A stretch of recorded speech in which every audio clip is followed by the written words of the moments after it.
Hi ಸ್ನೇಹಿತರೆ, ನಮಸ್ಕಾರ ಎಲ್ಲರಿಗೂ. ಕನ್ನಡ ಕ್ರಿಯೇಷನ್ ಯೂಟ್ಯೂಬ್ ಚಾನಲ್ಗೆ ಸ್ವಾಗತ. ನನ್ನ ಯೂಟ್ಯೂಬ ಸಬ್ಸ್ಕ್ರೈಬರ್ಸ್ಗೆಲ್ಲ ಶರಣಾರ್ಥಿ. ನಾನೀಗೊಂದು ವಿಡಿಯೋನ ಜೊತೆ ಬಂದಿದ್ದೀನಿ. ಏನು ವಿಡಿಯೋ ಅಂದ್ಕೊಂಡ್ರೆ ಬನ್ನಿ ತೋರಿಸ್ತೀನಿ. ಗ್ರೇವಿ ಜೊತೆ ಬಂದಿದ್ದೀನಿ, ಬನ್ನಿ ತೋರಿಸ್ಕೊಡ್ತೀನಿ, ನೋಡೋಣ. ನೋಡಿ ಎಷ್ಟು ಚೆನ್ನಾಗಿದೆ ಗ್ರೇವಿ ಅಂತ.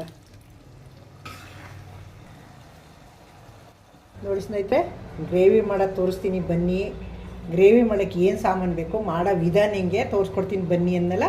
ಈಗ ನೋಡಿ, ಸ್ಟವ್ ಮೇಲೆ ಬಾಣಲಿ ಇಟ್ಟಿದ್ದೀನಿ. ಸ್ಟವ್ ಆನ್ ಮಾಡಿಬಿಟ್ಟು ಬಾಣಲಿ ಬಿಸಿಯಾಗಿಡೋಣ. ಬಿಸಿ ಆಗಲಿ ಸ್ವಲ್ಪ. ನೋಡಿ ಸ್ನೇಹಿತರೆ, ಬಾಣಲಿ ಬಿಸಿಯಾಗಿದೆ. ಈಗ ಇದಕ್ಕೆ ಒಂದು 2-3 ಸ್ಪೂನು ಎಣ್ಣೆ ಹಾಕೋಣ. ನೋಡಿ ಇಷ್ಟು ಎಣ್ಣೆ ಹಾಕ್ಕೊಂಡಿದ್ದೀನಿ. ಬಿಸಿಯಾಗಲಿ ಇದೆ ಎಣ್ಣೆ. ನೋಡಿ ಎಣ್ಣೆ ಬಿಸಿಯಾಗಿದೆ. ಈಗ ಒಂದು ಅರ್ಧ ಸ್ಪೂನು ಸಾಸಿವೆ ಹಾಕ್ತೀನಿ, ಒಂದು ಅರ್ಧ ಸ್ಪೂನು ಜೀರಿಗೆ, 1 ಸ್ಪೂನು ಕಡಲೆಬೇಳೆ, 1 ಸ್ಪೂನು ಉದ್ದಿನಬೇಳೆ ಇಷ್ಟು ಹಾಕಿದ್ದೀನಿ. ಆಮೇಲೆ ಬೆಳ್ಳಿ. ನೋಡಿ ಸಾಸಿವೆ, ಕಡಲೆಬೇಳೆ, ಉದ್ದಿನಬೇಳೆ ಬೆಂದಿಗೆ. ಈರುಳ್ಳಿ ಹಾಕ್ತೀನಿ. ಈಗ ಒಂದು ಈರುಳ್ಳಿ ಹೆಚ್ಚಿಟ್ಕೊಂಡಿದ್ದೆ, ಈರುಳ್ಳಿ ಹಾಕ್ತಿದ್ದೀನಿ ಒಗ್ಗರಣೆಗೆ. ಈಗ ನೋಡಿ ಒಗ್ಗರಣೆ ಬೇಯ್ತಾ ಇದೆ. ಕರ್ಬೇವಿನ ಸೊಪ್ಪು ಹಾಕಿದ್ದೀನಿ. 1-2 ಮೆಣಸಿನ್ಕಾಯಿ ಹಾಕೋಣ. ಮೆಣಸಿನ್ಕಾಯಿ. ಈಗ ನೋಡಿ ನಾನು ಏನೇನು ತೊಗೊಂಡಿದ್ದೀನಿ ಅಂದರೆ, ಇದು ಗೆಡ್ಡೆಕೋಸು, ಒಂದು ಗೆಡ್ಡೆಕೋಸು ಹೆಚ್ಚಿಟ್ಕೊಂಡಿದ್ದೀನಿ. 10 ಬೀನ್ಸ್ ಹೆಚ್ಚಿಟ್ಕೊಂಡಿದ್ದೀನಿ, ಇದು ಬೀನ್ಸು. 1 ಕ್ಯಾರೆಟ್ ಹೆಚ್ಚಿಟ್ಕೊಂಡಿದ್ದೀನಿ, ಇದು ಕ್ಯಾರೆಟು.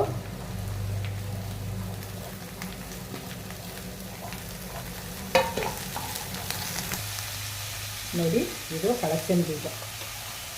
ಹಲಸಿನ ಬೀಜ, ಒಂದು ಇಡೀ ಹಲಸಿನ ಬೀಜ ಇದೆ, ಅದನ್ನು ಹಾಕ್ತಾಯಿದ್ದೀನಿ.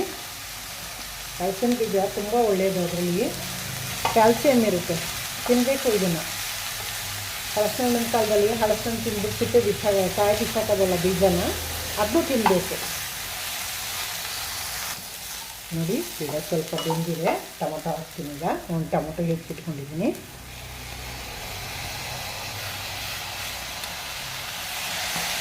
ಇದನ್ನೆಲ್ಲ ಎಣ್ಣೆಲ್ಲಿ ಫ್ರೈ ಮಾಡ್ಕೊಳ್ಳೋಣ. ತುಂಬ ಚೆನ್ನಾಗಿರ್ತದೆ ಇದು. ನೀರಲ್ಲಿ ಬೇಯಿಸಿ ಮಾಡೋಕ್ಕಿಂತ ಎಣ್ಣೆನಲ್ಲಿ ಫ್ರೈ ಮಾಡ್ಕೊಂಡು ಮಾಡಿದ್ರೆ ಇದು ಗ್ರೇವಿ ತುಂಬ ಚೆನ್ನಾಗಿರುತ್ತೆ. ನೋಡಿ ಸ್ನೇಹಿತರೆ, ಚೆನ್ನಾಗಿ ಬೆಂದಿದೆ. ಈಗ ನೋಡಿ, ಈಗ ಸ್ವಲ್ಪ ನೀರು ಹಾಕಿ ಬೇಯಿಸಿದ್ದೀನಿ ಅಂತ. ಇದಕ್ಕೆ ಇನ್ನೂ 1-2 ಸಾಮಾನು ಹಾಕಬೇಕು. ಇದು ಸ್ವಲ್ಪ ಬೆಂದಾದ್ಮೇಲೆ ಹಾಕ್ತೀನಿ, ಬೇಯ್ಕೊಳ್ಳಿ. ಇದಕ್ಕೆ ಸ್ವಲ್ಪ ಉಪ್ಪು ಹಾಕ್ಬಿಟ್ಟು ಕಾಯಿ ಉಪ್ಪಿಡಬೇಕು, ಆಮೇಲೆ ಹಾಕ್ಕೊಳ್ಳೋಣ. ಸ್ವಲ್ಪ ಹಾಕಿರ್ತೀನಿ, ಟೇಸ್ಟಿಗೆ ತಕ್ಕಾಗ ನಮಗೆ ಎಷ್ಟು ಬೇಕು ಅಷ್ಟು ಆಮೇಲೆ ಹಾಕ್ಕೊಳ್ಳೋಣ. ಮುಚ್ಚಿ ಒಂದು 5 ನಿಮಿಷ ಬೇಯಿಸ್ಕೊಳ್ಳೋಣ. ನೋಡಿ ಈಗ ಅದು ಬೇಯೋ ತನಕ ಇಷ್ಟು ಕೊಬ್ಬರಿ ತೊಗೊಂಡಿದ್ದೀನಿ ನಾನು. ಹಸಿಕಾಯಿ ಎಲ್ಲ, ಇದು ಒಣ ಕೊಬ್ಬರಿ ಒಂದಿಷ್ಟು ಅಗಲ ತೊಗೊಂಡಿದ್ದೀನಿ, ಪೀಸ್ ಮಾಡ್ಕೊಂಡಿದ್ದೀನಿ. ಅಷ್ಟೇ, ನಾನು ಇನ್ನೇನು ಮಸಾಲೆ ಹಾಕಲ್ಲ ಇದಕ್ಕೆ. ನೋಡಿ 1 ಸ್ಪೂನು ಕಡಲೆ ಹಾಕ್ಕೊಂಡಿದ್ದೀನಿ, ಹೊರಗಡ್ಲೆನೇ. ಇದೇ ಪೌಡ್ರ್ ಮಾಡ್ಕೊಂಬತ್ತೀನಿ. ಒಂದು ಈರುಳ್ಳಿ ಹಾಕೋತೀನಿ ಅಷ್ಟೇ, ನೀನೇನು ರುಬ್ಬಲ್ಲ ನಾನು. ತುಂಬ ಸಿಂಪಲ್ಲಾಗಿರ್ತದೆ, ನೋಡೋಕ್ಕೆ ತುಂಬ ಟೇಸ್ಟಾಗಿರ್ತದೆ. ನೋಡಿ ತುಂಬ ಚೆನ್ನಾಗಿ ಮಾಡ್ಕೊಂಡು ಬಂದಿದ್ದೀನಿ. ನೋಡಿ ಈಗ ಇದು ಇಷ್ಟೇ ಈರುಳ್ಳಿ, ಒಂದು ಈರುಳ್ಳಿ 4 ಭಾಗ ಮಾಡಿ 8 ಪೀಸ್ ಮಾಡ್ಕೊಂಡಿದ್ದೀನಿ ಸ್ನೇಹಿತರೆ. ರುಬ್ಕೊಂಡಿದ್ದೀನಿ. ಈಗ ಇದು ಕೊಬ್ಬರಿ, ಈರುಳ್ಳಿ, ಕಡಲೆ ರುಬ್ಬಿದ್ದೀನಿ. ಈಗ ನೋಡಿ ತರಕಾರಿನೂ ಬೆಂದಿದೆ. ಈಗ ಇದಕ್ಕೆ ಇನ್ನೆರಡು ಸಾಮಾನು ಹಾಕಬೇಕು ಅನ್ನೆಲ್ಲ ಹಾಕ್ತೀನಿ ಅಷ್ಟೇ. ಅದನ್ನೇ ನೋಡಿ, ಇಲ್ಲಿ ಇದು ಏನು ಗೊತ್ತಾ ನಿಮಗೆ, ಎಷ್ಟು ಚೆನ್ನಾಗಿ ಗ್ರೀನಾಗಿದೆ ನೋಡಿ. ನೋಡಿ ಇದು ಸೊಂಡೆಕಾಯಿ ಅಂತ, ಇದು ಸೊಂಡೆಕಾಯಿ ಅಂತ. ಇನ್ನೊಂದು ಗುಳಕಾಯಿ ಅಂತ ಸಿಗ್ತದೆ, ಸಣ್ಣ ನಿಂಬೆಹಣ್ಣು ಅಷ್ಟಪ್ಪ ಇರ್ತದೆ, ಅದನ್ನ ಎಲ್ದಲ್ಲೇ ಬಿಡುತ್ತೆ. ಇದು ದೊಡ್ಡ ಗಿಡ ಆಗುತ್ತೆ ನೋಡಿ. ಇದ್ರದ್ದು ಕಾಯಿ ತೊಗೊಂಡು ಗೆಜ್ಜಿ ತೊಳೆದು ಇಟ್ಕೊಂಡಿದ್ದೀನಿ, ಅದನ್ನು ಹಾಕ್ತೀನಿ ಈಗ ನಾನು. ಈಗ ನೋಡಿ ಇದು ಅದೇ ತೋರಿಸಿದ್ನಲ್ಲ ನಿಮಗೆ, ಸೊಂಡೆಕಾಯಿ ಒಂದು 2-3 ಸಲ ಗೆಜ್ಜಿ ತೊಳೆದು ಇಟ್ಕೊಂಡಿದ್ದೀನಿ. ಅದರಲ್ಲಿ ಬೀಜ ಎಲ್ಲ ತೆಗೆದು. ಇದು ತುಂಬ ಒಳ್ಳೆಯದು. ಇದು ಸಿಟಿಯವ್ರಿಗೆ ಗೊತ್ತಿರಲ್ಲ, ಹಳ್ಳಿಯವ್ರಿಗೆ ಸಾಮಾನ್ಯ ಗೊತ್ತಿರುತ್ತೆ. ಇದು ಸೊಂಡೆಕಾಯಿ ಅಂದರೆ ಇದು ಪಲ್ಯ ಮಾಡಿದ್ರೆ ತುಂಬ ಚೆನ್ನಾಗಿರ್ತದೆ. ಇದರಲ್ಲಿ ಹುರಿದು ಚಟ್ನಿ ಮಾಡ್ಬೋದು. ನಾನು ಹುರಿದು ಚಟ್ನಿ ಮಾಡೋಣ ಅಂತಲೇ ತಂದೆ, ಆದರೆ ಅದು ಜಾಸ್ತಿ ಆಯಿತು ಚಟ್ನಿಗೆ. ಅದಕ್ಕೆ ನಾನು ಗ್ರೇವಿ ಮಾಡಿಬಿಡೋಣ ಅಂದ್ಬಿಟ್ಟು ಇದು ನೋಡಿ ಒಂದು 10 ಮೆಣಸಿನ್ಕಾಯಿ ಕಟ್ ಮಾಡಿ ಇಟ್ಕೊಂಡಿದ್ದೆ. ಈ ಸೊಂಡೆಕಾಯಿ ಇದನ್ನು ಗೆಜ್ಜಿ ತೊಳೆದು ಇಟ್ಕೊಂಡಿದ್ದೆ. ಈಗ ಇದು ಎಲ್ಲ ಬೇಯ್ಕೊಳ್ಳಿ. ಮುಚ್ಚಿಡೋಣ ಈಗ. ನೋಡಿ ಸ್ನೇಹಿತರೆ, ಬೆಂದಿವೆ ಈಗ. ನೋಡಿ ಎಷ್ಟು ಚೆನ್ನಾಗಿದೆ. ಇವೇನೇ ಒಂದು 2 ನಿಮಿಷಕ್ಕೆ ಬೇಕು ತಾವು ಸೊಪ್ಪು ಬೇಯಿಸ್ದಂಗೆ. ಇವೇನು ಜಾಸ್ತಿ ಬೇಯಿಸಂಗಿಲ್ಲ. ಇಲ್ಲಿ ಎಷ್ಟು ಚೆನ್ನಾಗಿ ಬೇಯ್ಕೊಳ್ಳೋದು. ಈಗ ಇದಕ್ಕೆ ಮಸಾಲೆ ಹಾಕಬೇಕು. ಹಾಕೋಣ ಈಗ. ನೋಡಿ ಈರುಳ್ಳಿ ಕೊಬ್ಬರಿ ರುಬ್ಕೊಂಡಿದ್ದಾಗ ಕಡಲೆನೊಡನೆ ಹಾಕೋಣ. ಮಿಕ್ಸಿ ತೊಳೆದು ನೀರು ಹಾಕೊಳ್ಳೋಣ. ನೋಡಿ ಇದಕ್ಕೆ ಖಾರ ನಾನು ನೀನು ಹಾಕಿಲ್ಲ ಅಲ್ವಾ, ಖಾರದ ಪುಡಿ ಸಾಂಬಾರು ಪುಡಿ ಹಾಕ್ತಾಯಿದ್ದೀನಿ. ನೋಡಿ 1 ಸ್ಪೂನು.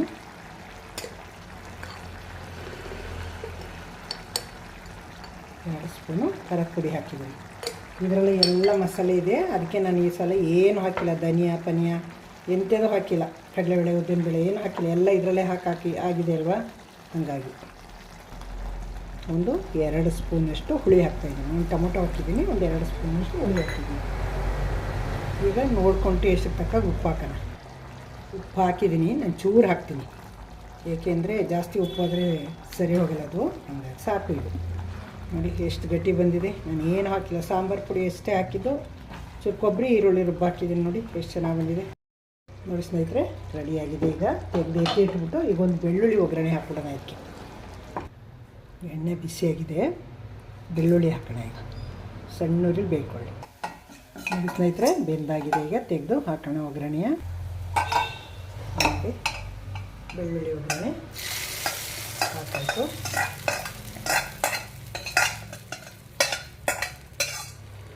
ತುಂಬ ಚೆನ್ನಾಗಿದೆ. ಬೆಳ್ಳುಳ್ಳಿ ಒಗ್ಗರಣೆ ಹಾಕಿದ್ರೆ ತುಂಬ ಚೆನ್ನಾಗಿರ್ತದೆ ಟೇಸ್ಟು. ಲಾಸ್ಟಲ್ಲಿ ಮೊದಲೇ ಈರುಳ್ಳಿ ಎಲ್ಲ ಹಾಕಿದ್ದೀವಲ್ಲ, ಕರಿಬೇವಿನ ಸೊಪ್ಪು, ಈರುಳ್ಳಿ, ಸಾಸಿವೆ ಎಲ್ಲ.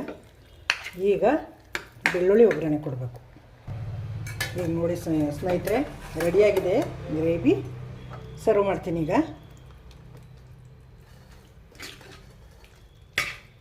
ನೋಡಿ ಎಷ್ಟು ಚೆನ್ನಾಗಿದೆ ಅಂತ.